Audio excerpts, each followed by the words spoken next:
I've invested already a year in this relationship. I can't. And I hear that all the time. I've invested all this time in a relationship. Bad investment. That is not an investment. Pull your money back and go. Exactly.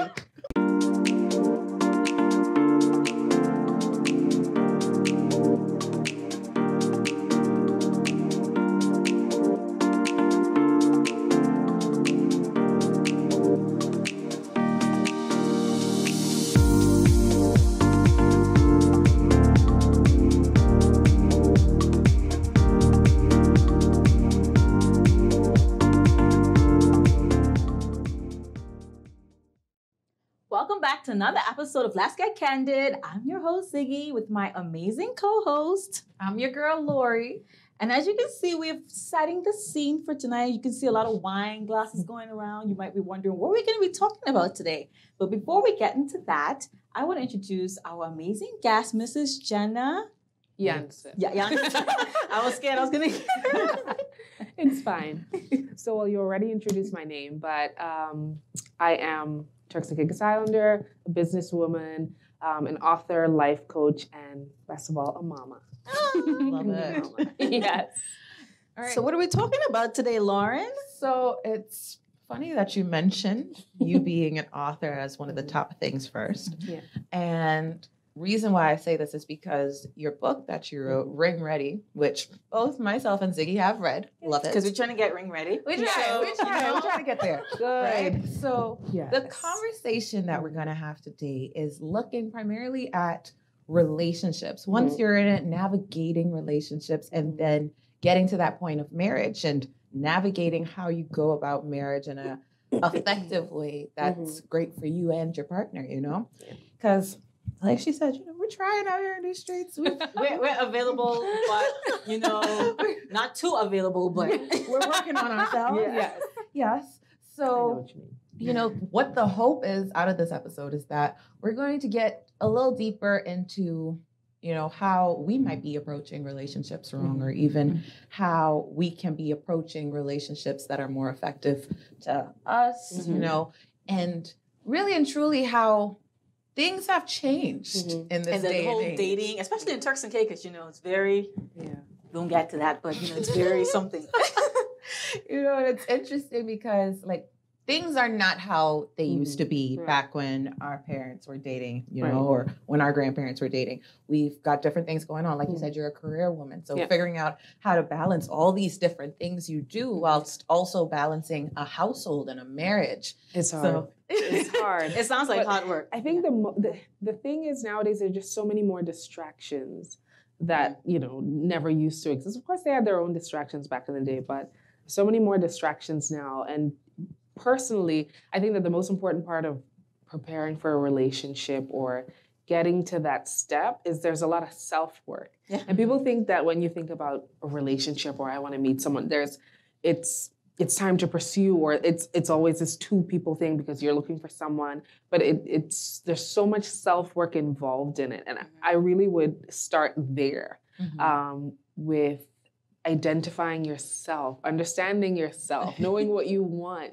what your desires are, what fills you up, what makes you happy, and then understanding what you even want in a relationship, and why you want a relationship.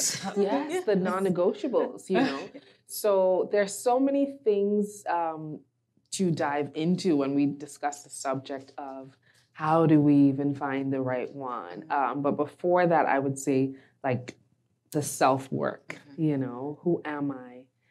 Do I want a relationship? Why do I want a relationship?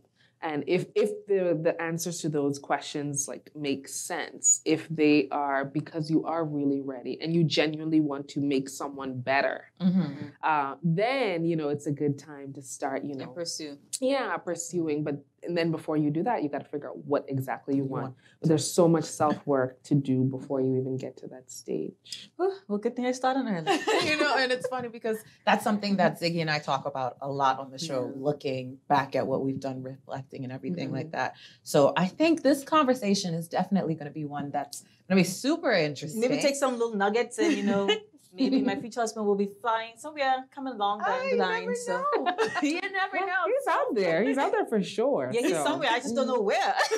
Girl, he'll find you. He will find you. That is what I So do not go anywhere. We're gonna come right but back. before you go, we wanna set the scene even more. We wanna do a little toast, right? Yes. So wherever you are, you can join in with us and grab your glass of wine and toast as well. Yeah. So toast to what we're gonna toast to. We're going to toast to hope, love, and happiness. Yes. Yeah. And being women. Being International women. Women's Day. Yes. Yeah. Cheers to us. Cheers to you guys watching us now. And we'll be right back after this. This message is brought to you by Island Bargains. And welcome back to Let's Get Candid. So right before we left, we were just getting into bits of the core to what is needed out of you before you go into a relationship.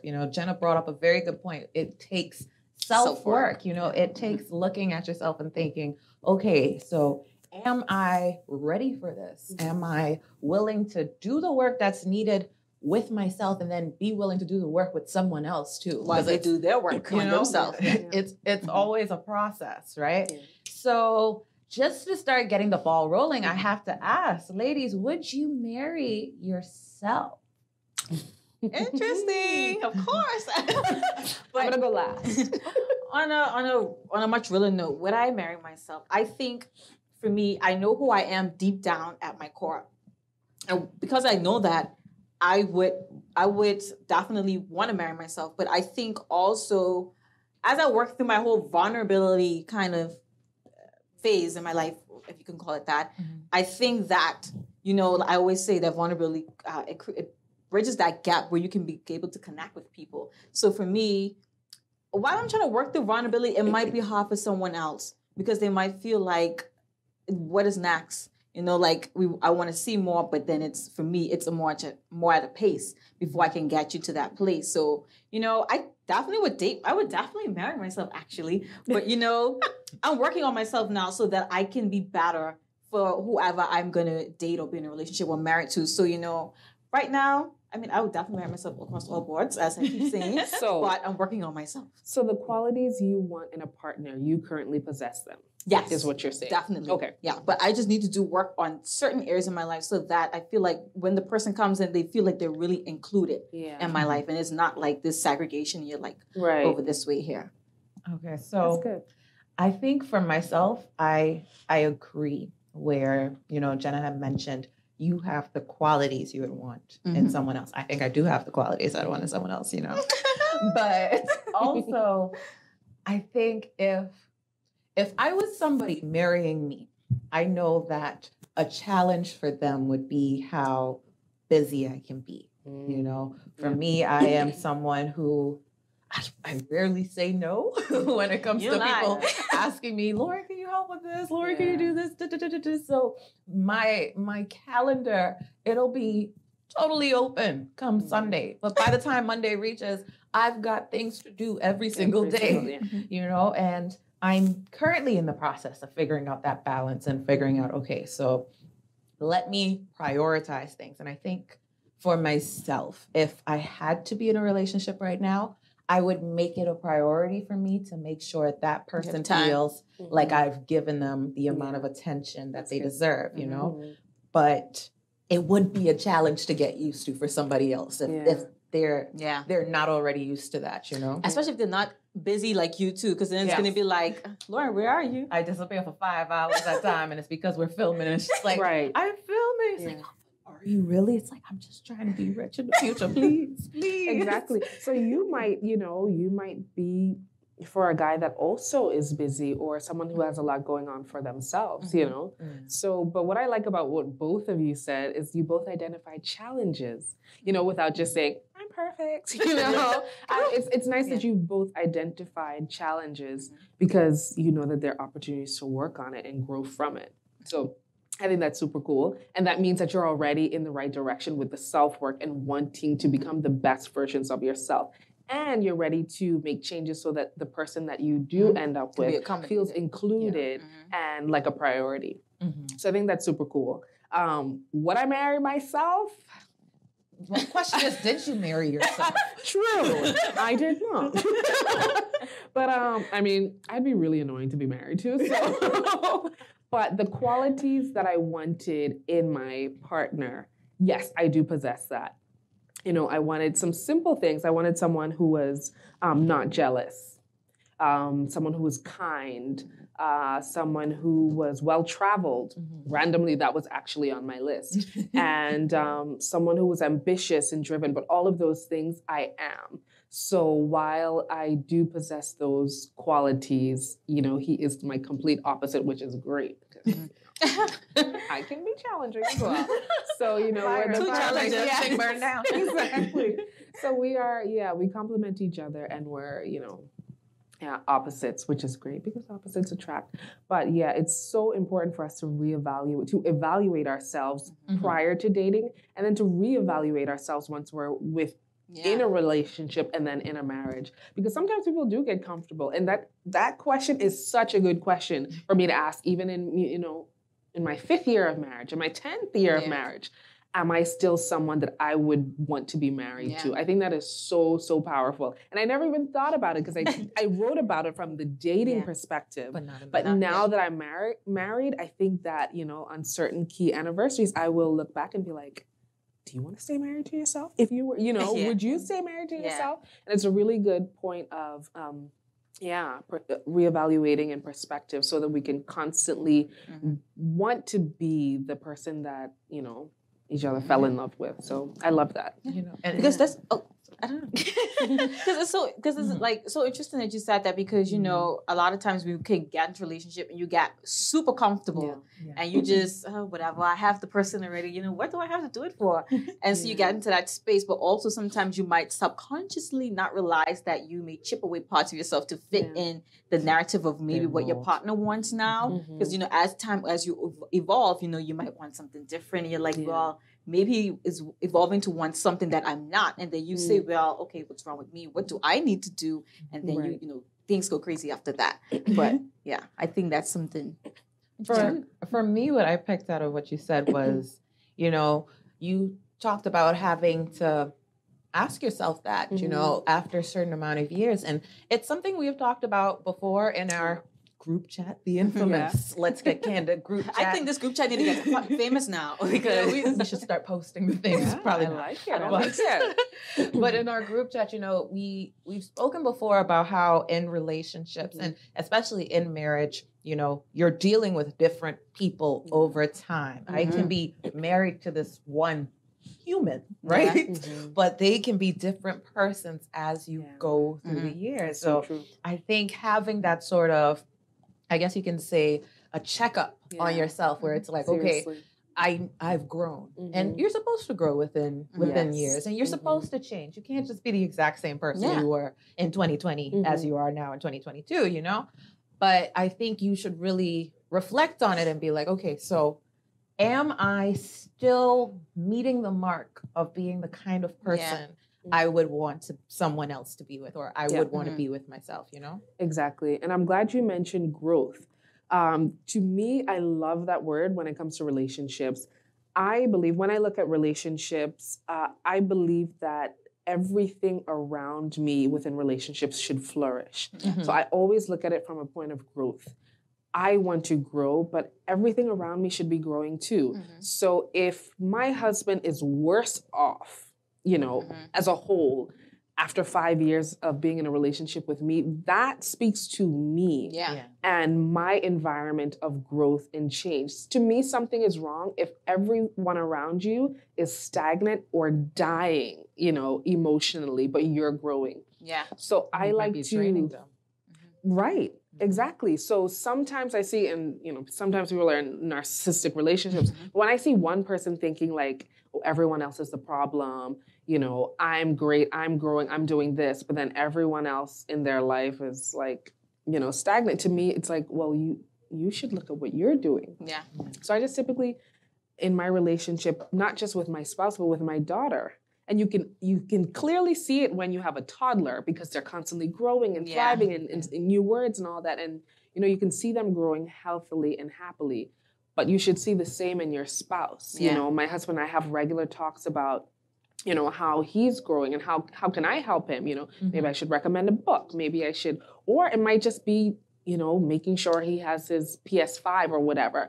Certain things that fill him up. Whatever it is, right? But we have to be on the same page with growth goals and just, if each person comes from the perspective of wanting to help each other grow, like phenomenally, I think the relationship would just be so amazing as opposed to looking at it individually and wanting to just do for myself. I think it would completely change the dynamics of the relationship. So yeah, I just like to look at all of my relationships from the perspective of growth, even my friendships.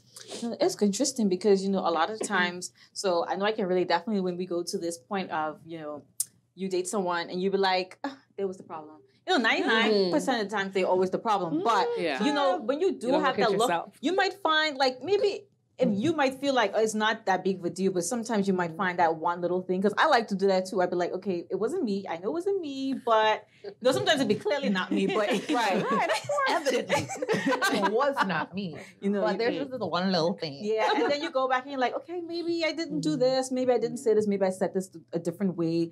Certain things you pick up on. You're like, okay, so I need to be a little bit more conscious. Because a lot of times, when we're to ourselves, we know how to handle ourselves. We understand ourselves. Yeah. But when we gather around other people, it's not about just how do we do what we do, but we need to understand, what do he want? Yeah. Maybe I can talk like this to my friends, but maybe to him, he might want to hear something different. So you try to adjust to accommodate the person that you're with too.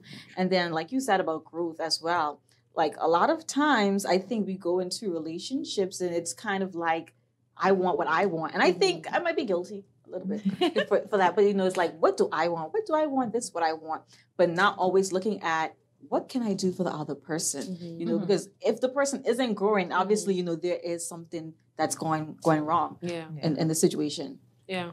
And I, like you said it, I don't know. I just feel like I have a great responsibility to God to help leave him, to leave him off better than I met him, or to leave my daughter off better than, obviously that she came. So yeah, like you said, it's not always about me. Of course. Now, I'm a spoiled girl too. so yes, I do.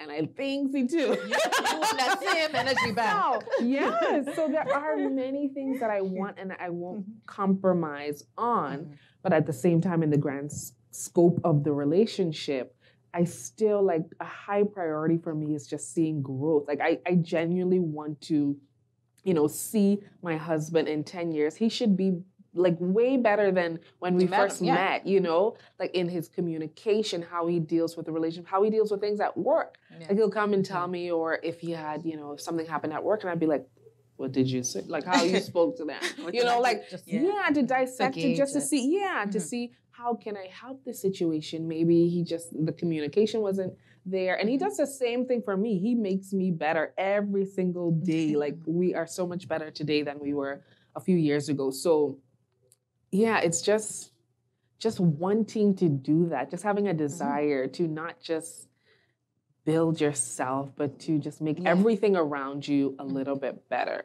And I think something important that you said, as we talk about wanting to look at the relationship and say, how can I help to make things better, is also having someone who feels that same way. True. Yeah. Because then if you don't, it's a cold world out there. It's a real cold world out in the streets. But it's oftentimes you find, like, you're in a relationship where you really are striving for things to progress. You're striving to help this person to, grow and be better. But at the same time, you're draining yourself too, And what I want to hear from you guys is, how do you, what are the signs that you think there are for situations as such, Okay. So just before I answer, I just want to input something where you said, because my friend said this to me yesterday. My friends always say this nice little stuff to me, But they said it yesterday. It's like, you have to be careful about your energy and who you are, because a lot of people see you and they see you blossoming and they see your energy and they want to be a part of it. And it's not about how they can help you to grow. It's how can I take They want that energy for them. They want to be around that. So how can I be like, doing what you're doing and elevating how you're elevating? And it's not like, oh, I want to help her. But toxic relationships, because they just break your heart. I'm joking, but and it's so funny. But I think once we get back from this very quick break, I promise we're not going to be gone too long. We're going to dive into that question and find out what are the signs, How can we gauge if we're in something where we are not getting what we're putting in? Yeah. Right? So stay tuned. Are you a fun, friendly person that loves to have a good time and to make people happy? Grace Bay Car Rentals needs you to be a part of their team. When you join the team, you can expect to work hard, be challenged every day, and to have opportunities for continuous learning and advancement. You will receive competitive wages and can earn company awards and bonuses, and we promise you will never be bored. Grace Bay Car Rentals is currently accepting applications for fun, friendly people for rental agents, car washers and drivers, accountants, certified mechanics, and many other positions. Stop by our Grace Bay or Leeward Highway locations to drop off your resume or CV today. So welcome back to Let's Get Candid. Right before we went for break, I had just posed a question to Ziggy and Jena, which was, how do you know? What are the signs when you're in a relationship where things are not equal, where you're giving more than you're getting, So ladies, let us know. What are the signs? Shall I, since you're taking a sip, I'm going to go ahead and interject. So you mentioned something right before the break. You said sometimes you're just giving and pouring, and you just feel drained afterwards. I think those are key signs that it's unequal. And so from the beginning, you would want to look for a partner that has similar qualities, or at least the qualities that you want. So if you want a giver or somebody that can match your effort, then you notice that they're not doing that. And after a conversation, they're still not rising to the occasion. That might just be your sign that they're not on the same page as you. Because it won't get easier in marriage. After that, it's just going to be multiplied. There's going to be a microscope on those issues. So I would say that also it's easy to identify when you're like you said, you're constantly just feeling drained. To me, in a healthy relationship, you're constantly filling yourself up so that when you pour, you're pouring from an overflow, but that person is also pouring back into you. Yeah. So there's Cups your cup is over. never depleted. Yeah, your cup is never depleted. My cup runneth over. Yeah. Yeah. So your cup is never depleted because you yourself are constantly filling yourself up. And then when you are pouring into him, he's also pouring back into you. And it might not be at the same time, but you're still feeling filled up from each other. Yeah. So anyone that's just depleting your cup, I think it's dangerous because that means also you're putting too much time into them, but you're not filling yourself up. Or into things that you love. So I think it's when you're constantly on E, emotionally. Driving that car on E. It's House in the gas station. Danger zone. The old faithful Corona on E. Just a few more miles. But no, I think you just have to, when you're constantly feeling just depleted, I think you need to reevaluate and realize that it's probably not a relationship for you because you want to be full. And of course, a part of that is your own self-work, but he should also be pouring into you, into your emotional needs. So, so that cup stays overflowing. Nice. I think for me, I would say toxic relationship, identicator is when you have to constantly chase someone, right? You gotta overprove. You gotta make them see you. Like you just running after them. But I always think of chase when people say, "Oh, they're gonna chase after you," or "Should I chase after you?" It's like you're running behind me. I don't want to be caught. Right? I like the word battle when we say pursue because it seems like there's that mutual interest going on. So when you're constantly chasing the person, they're not doing a lot of the basic things that you want. So it might just be wanting to have that constant communication. They can go days, hours without talking to you. And it's like, how can you go days and hours without talking to me? Like, it's me. Yeah, and it's you. So it's like, you have that kind of thing where, you feel like you're just constantly chasing, you're constantly talking about the same things. It's like, I told you like a month ago about the communication, and they're like, I'm gonna get there, or they just tell you, relax. I just like to see how if they tell you relax and they want to just let things go as they will go. No. That ain't sound like going to no flow. I am not a river. I will not go with flowing the flow. nowhere. No, we are intentional. No, baby, I'm a wave. Yeah, exactly. Because it just sounds a lot like whatever happens, happens. So if something happens between us, then good. But if it don't happen, then I guess. No. And it doesn't make you feel any better to know that someone would say, I don't care about you enough that I would put in enough effort to even try to make it work. It's like, if it happens, good. If it don't, whatever.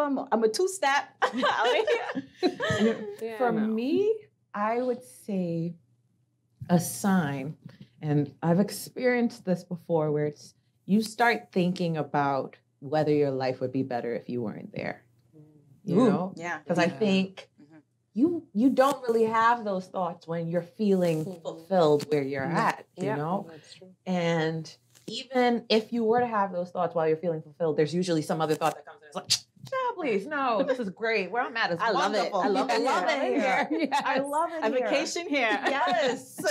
But when you start having those thoughts and you're thinking to yourself, like even just fantasizing the idea of, oh my gosh, if I was single, I'd probably be out with my friends having fun right now. But I'm here. And here I am crying, hollering at my and my friends hollering. And my friends say, come on, don't be checking for him. So listen, you see? Like I think though, like everything that you two have said, including just the thought that there's definitely better for me out there, to have that thought, that's a clear sign that where you're at is not where you need to be. But it's always hard to leave. I think we should just dabble right there really quickly. Like, why is it always hard to leave toxic relationships when we know it's toxic? We know the air we breathe is not good. Because we think that we could change, that we think that there's potential. We see potential. Oh, but he's such a nice guy in his church. Yeah. He's not a nice guy with you. Like nice there's a difference. Yeah. But we see some good qualities. And this takes me back to, remember, one of you mentioned the non-negotiables from my book. It goes back to that. Like, does this person match up with the things that I wanted? Sometimes we just try to make relationships work because they feel good or they look good on paper. That doesn't mean that they are right for your paper, your list. So sometimes we always have to go back to what we originally wanted and what's non-negotiable. And sometimes like the answers are right there, but because we look so good together. Oh my gosh. And because, butterflies. Yeah. And there's so many other great things. And so we do away with all the red flags. And, because we think that, if I just keep, I've invested already a year in this relationship. I can't. And I hear that all the time. I've invested all this time in a relationship. Bad investment. That is not an investment. Pull your money back and go. Exactly. That person is garbage. He is killing you emotionally. Like, get a grip. The trash can emoji. Yes, seriously. Throw them in the trash can. But we feel like because we've invested, you did not invest, you wasted time.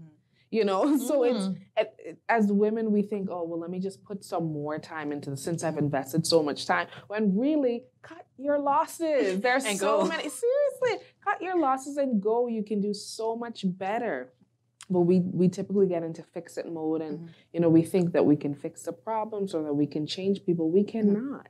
You can help build someone who wants to be built or who needs direction a little bit or whatever, but it's not your job. It really isn't. So when your relationship is requiring so much effort that it becomes a second job, forget about red flag, toxic, like these are clear identifiers.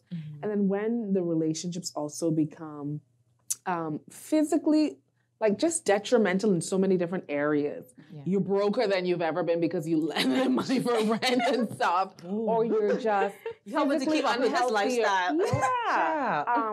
All of the other relationships in your life you've lost just because they hate being around that person. Like they're clear identifiers. Oh yeah, I can relate with that for sure. Yes, I think we've all been there. Like. But these are key toxic traits that we don't see, and we make these excuses like, "Oh, he just don't like being around people, so that's why I stopped talking." You know, I stop hanging out with my friends because he just don't click with them. Yeah, they just be talking about what's wrong with it, right? They probably telling you some know, sense though sometimes. Exactly. So we talked about growth. You know, if you can clearly see nothing about this relationship is growth, this relationship makes no one around me comfortable. Yeah. This relationship has drained my Scotia bank account.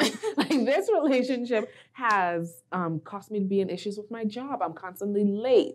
Like you're not even performing well because in your mental state. Yeah, exactly. So they're just clear identifiers that we do not like to see and pay attention to. Because and I think also, you know, I came across this one time and I couldn't agree more. Is that a lot of times we as women like to feel like we're the exception. So, you know, all the women before, they couldn't do what I do. So I'm going to come in, I'm going to bedazzle the place. And he's going to worship the ground I fall on. And then it's going to be me that he ain't worshiping no ground that you walk on. So, you know, and then you and especially if you have a high self-worth, right? Yeah. Then you would look at it like, but it's me. And then like, why wouldn't you want me? Like, I have all these amazing qualities. And then you get into this, you know, what do I need to do to change? And, you know, that becomes another thing. But a lot of times, and I watched this sermon and it just stuck with me. It's just, he said that a lot of times we feel like, you know, we're desperate because we feel like God won't give us options when God will always give us options. So a lot of times you may see this nice guy, you might feel like nobody else is going to be as bad as him, who's going to look as good as him. But then, you know, then God will send somebody else and say, "Woo,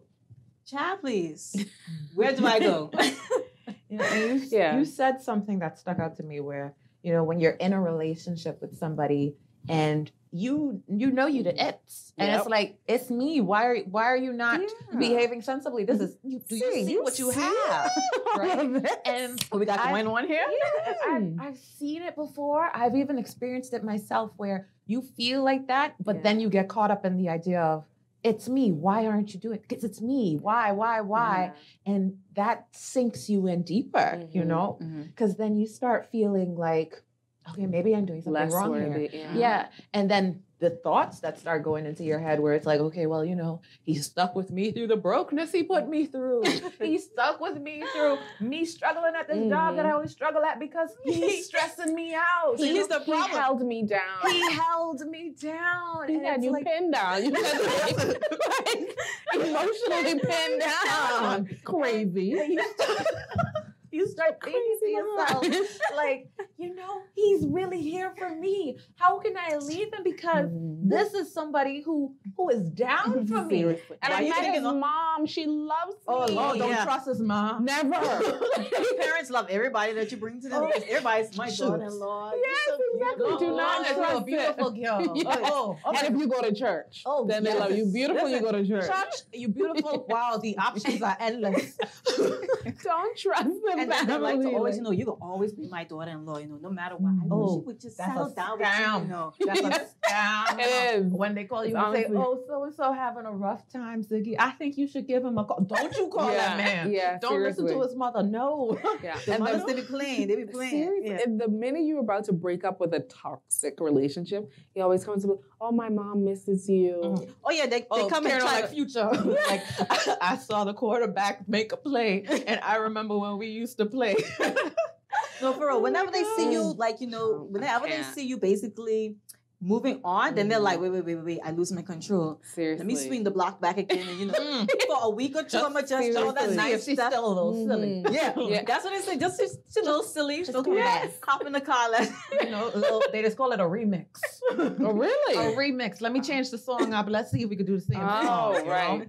But ladies, it pains me that I have to say this. It hurts. Yeah. It hurts. My heart breaks. It hurts. For multiple reasons, my heart is breaking right now, but primarily because we have to go to break yet again. You know, so please don't go anywhere. We're going to come right back to have some more fun. Yeah. To stay up to date with our latest videos, make sure to subscribe to this YouTube channel by clicking the subscribe button.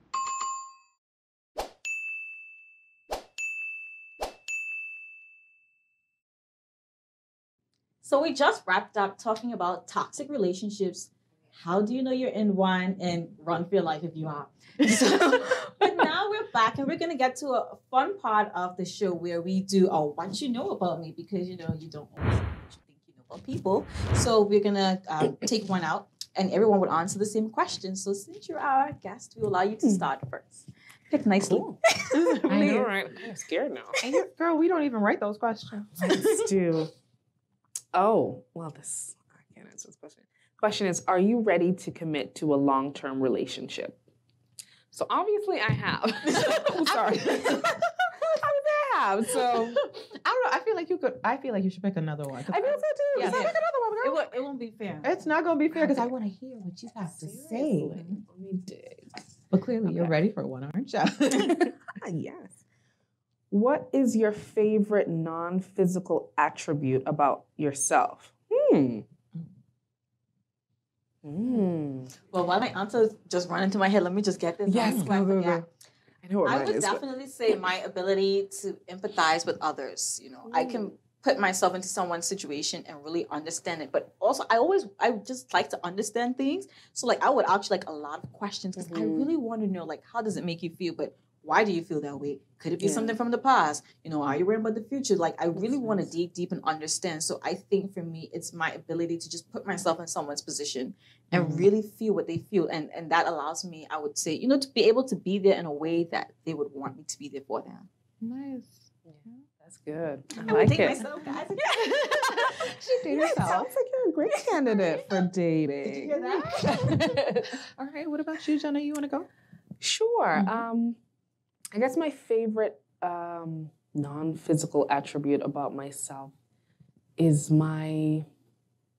resilience. I am tough and I am just a go-getter. I make things happen. If, you know, some people have problems for every solution, you know, they just complain, or problem. I'm like the opposite. If there's a challenge, I'm going to fix it. Or if you have a goal, I'm going to figure out how you can crush it. There's nothing too hard, or I'm just not afraid of anything. Throw the challenge at you. Yeah, I am ready for anything. If you have a business plan or whatever, I'm gonna make it happen. I'm gonna find a way. Yeah, there's just never a no. There's never a no for me. Get in a relationship. You know, work on that, girl. Work on that one. We need the pool. The pool's a little shallow right now.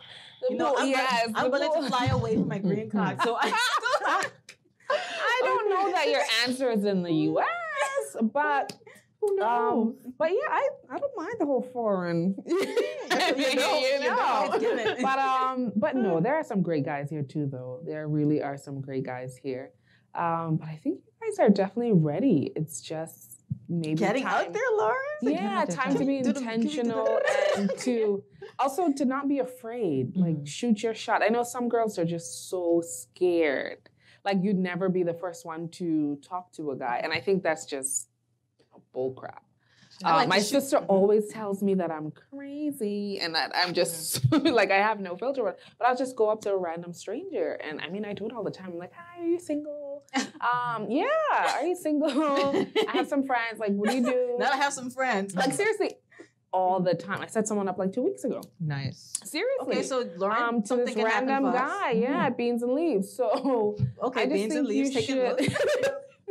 No, I just think you should be open, and people say, oh, guys should make the first move. I don't think so. I don't think we should be the ones chasing, like you mentioned. But I don't think there's anything wrong with shooting your shot. Seriously, some guys are just super shy. Have a conversation, and you might see someone at Ritz-Carlton or Graceway Club. Hell, you might see someone stand in line at Sweet Teeth. Just talk. Seriously, just talk. Just take that because you never know where it's going to lead you. It might turn into a business deal. It might turn into anything. That person might end up being, hooked up with your friend. It might not always be for you. Cousin to your husband. Yeah, exactly. It could lead in so many ways. But just don't be afraid. Just shoot your shot. I've never been afraid to, get rejected because I told someone that today. I'm gonna keep calling you until this, deal is finalized because the worst you can tell me is no, and that don't hurt. Yeah. So I am just going to keep being a pain in your side. Now I'm not saying stalk people. Yeah. Don't be a stalker. I'm just saying, but be resilient, like you said. Be resilient, and just don't be afraid of rejection. It feels uncomfortable. I've felt funky so many times because whether it's rejection or it just didn't go the way I wanted to, but you just gotta shoot your shot and do things that are out of the ordinary. Take a golf lesson. I told you, Loren. And not even, it doesn't have to be that specifically. We did. Drag me. We did. I have a golf lesson coming up. But just do things, kite surfing, paddle, just do random things. You can meet people in the most random ways, take a trip, do something. I have a friend who met her now wonderful husband, and she met him at the airport in TCI. Oh, okay. Yes.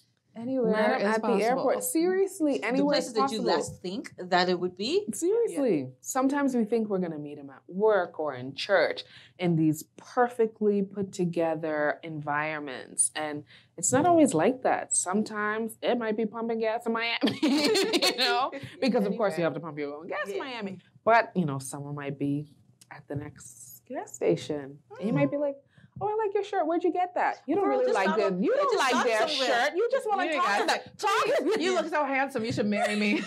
Yeah, don't be awkward. Don't do that. But just talk. Just talk.